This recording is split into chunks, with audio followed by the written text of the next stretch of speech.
Rimantas Kičas, sveiki gyvi. Sveiki, sveiki. Tai ką, šiandien susitikom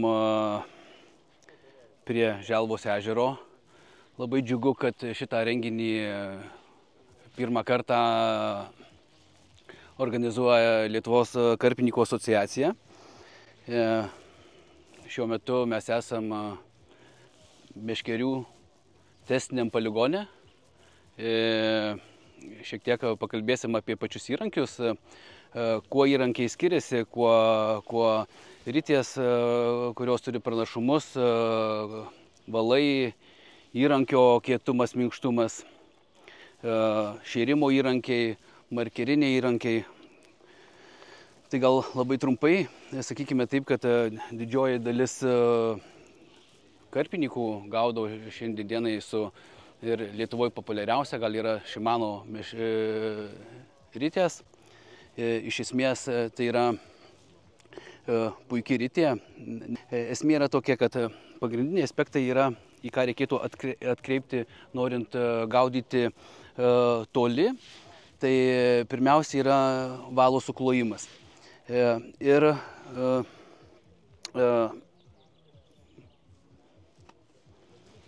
Taip. Tai sakykime taip, kad čia yra praktiškai 100% gerai suklotas ir teisingai valas suklotas, dėl to, kad iki briaunelės paliekam apie 20%.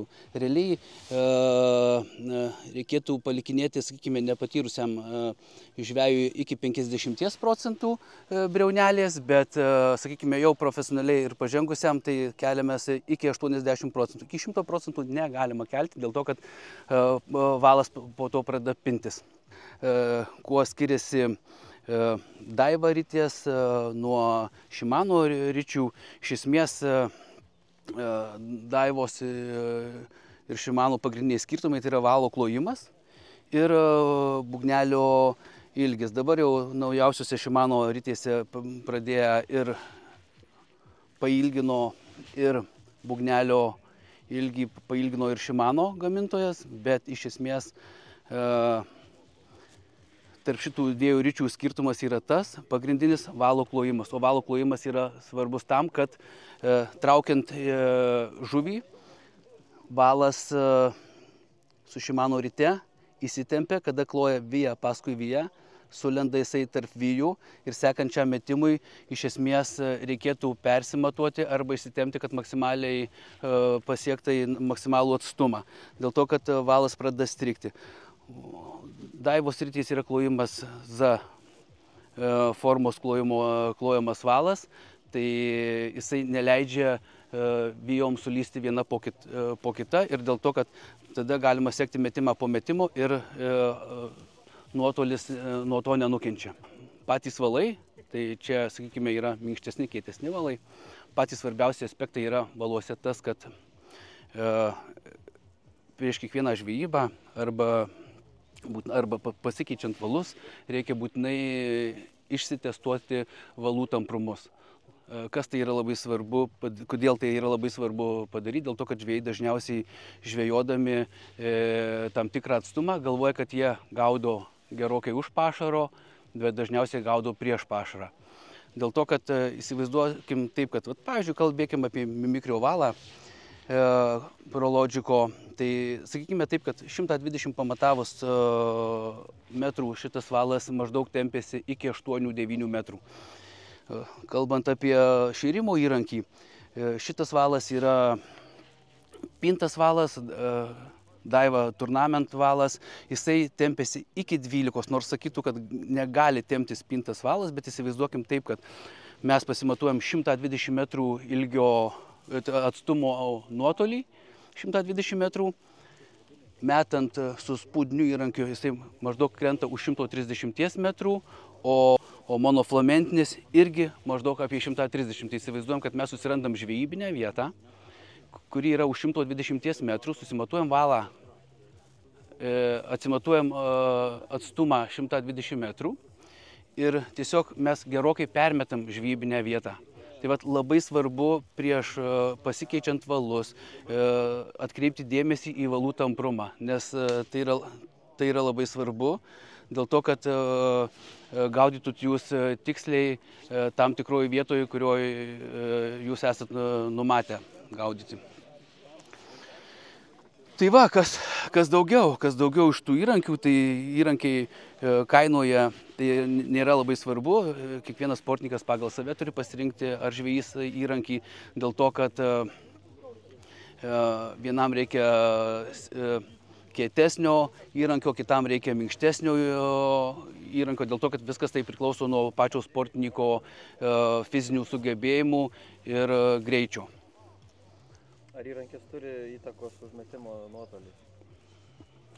Įrankis taip turi, dėl to, kad realiai, sakykime, atkreipus į tam tikras detalės ir atidirbus įrankį tiksliai tam tikro minkštumo tam tikram sportininkui, jisai gali realiai pasiekti nuo 15 iki 20 metrų atstumą didesnį, negu jisai dabar meta su netinkamu įrankiu.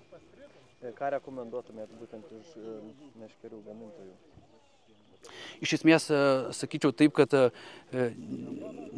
kiekvienas gamintojas tikrai turi savo įrankius ir tiek ir prabangaus brendo, tiek ir, sakykime, ekonominio brendo įrankiai gamintojai tikrai galima išsirinkti ir iš vieno, ir iš kito šitą gamintojų. Esmė faktas nėra kainoje, ar tai yra premium, ar tai yra pigus segmentas. Paprasčiausiai visi įrankiai tikrai yra geri, tik tai svarbiausia, kad žvejys arba sportininkas suprastų, kad įrankiai turi pasirinkti pagal savo galimybės.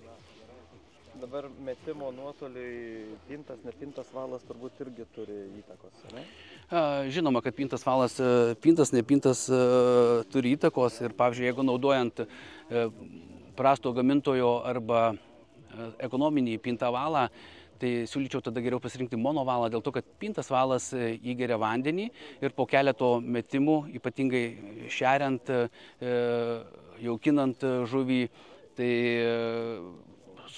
pasunkėja valas ir dėl to jūs tam tikros atstumo galite jau nebepasiekti, kurį ką tik tai prieš tai puikiai pasiekėte. Labai svarbi stovėsena, labai svarbus išmetimo kampas, sakykime, pasirenkamas tarp svarelio ir meškerės galo ilgis.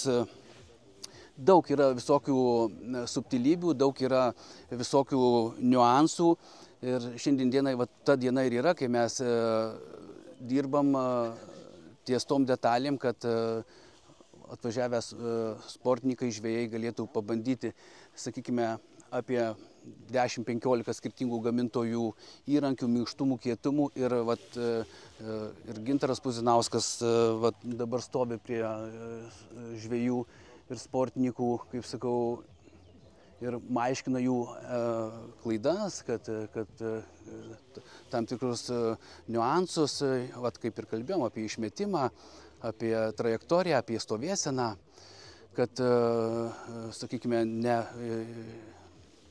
nesugadintų įrankio, kad numestų kuo toliau įrankį. Tai visi šitie niuansai yra labai svarbus, sakykime, Pačio žmogaus arba sportininko, sakykime, išmetimas dabar vyksta, galim pakomentuoti, ar jiems sekėsi gerai ar blogai, ką jis darė teisingai, ką atliko neteisingai, šiaip nuotolis visai neblogas. Jo, čia nuotolis yra apie 130 metrų dabar, kur numetė. Viskas yra tvarkoje, iš mano akimis, tai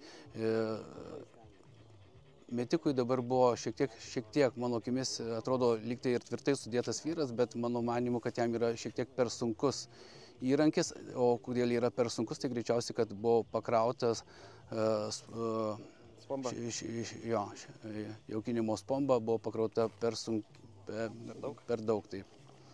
Dėl to nenuskrito. O šiaip tai... Gintaras šveičia.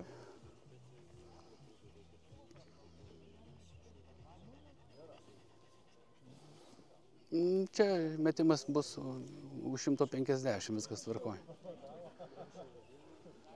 Užsimojimas pats... Labai svarbus. Pats svarbiausias dalykas, ir mes prieš tai biškį kalbėjom, su sportininkais tai, kad labai svarbu pats įrankio svoris. Ir į tai labai reikia atkreipti dėmesį, dėl to, kad kuo įrankis yra lengvesnis, kuo svarelis yra lengvesnis, tuo tu esi greitesnis, tuo tavo sprogstamoji jėga yra didesnė. Dėl to tu ir pasieki didesnį atstumą. Ar turi įtakos pirštinės pasirinkimas? Matom, jie naudoja tą vadinamą piršto apsaugą. Žinoma, turi, dėl to, kad yra daug pasirinkimų tarp gamintojų ir vienos yra odinės, kitos yra medžiaginės.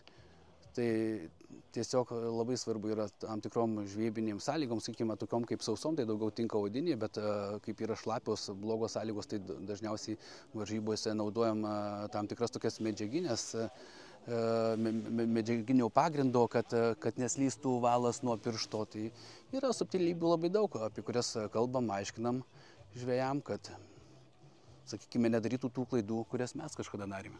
Tai esminis dalykas dabar, kad išmokti toli užmest, praktiškai reikia paskirti dieną, pusdienį, taip treniruotis, mėtant toli. Taip, iš tikrųjų, pirmiausia, reikia įrankį atsirinkti pagal save, tada teisingai susiklot valą, tada, sakykime taip, kad rytį nemeta tikrai. Šitame dabar sporte, kaip sakau, ar žvejyboje meta įrankis, tai meškerykotis ir meta žmogus. Tai va, tai svarbus įrankis ir technika, metimo technika labai svarbi. Na, dar kartą galim pažiūrėti šitą užmetimą. Spomba, skrenda į šoną labai. Tikslumas irgi turbūt. Aš taip, prieš tai kalbėjau su žvejais, taip, kaip reikia nusitaikyti,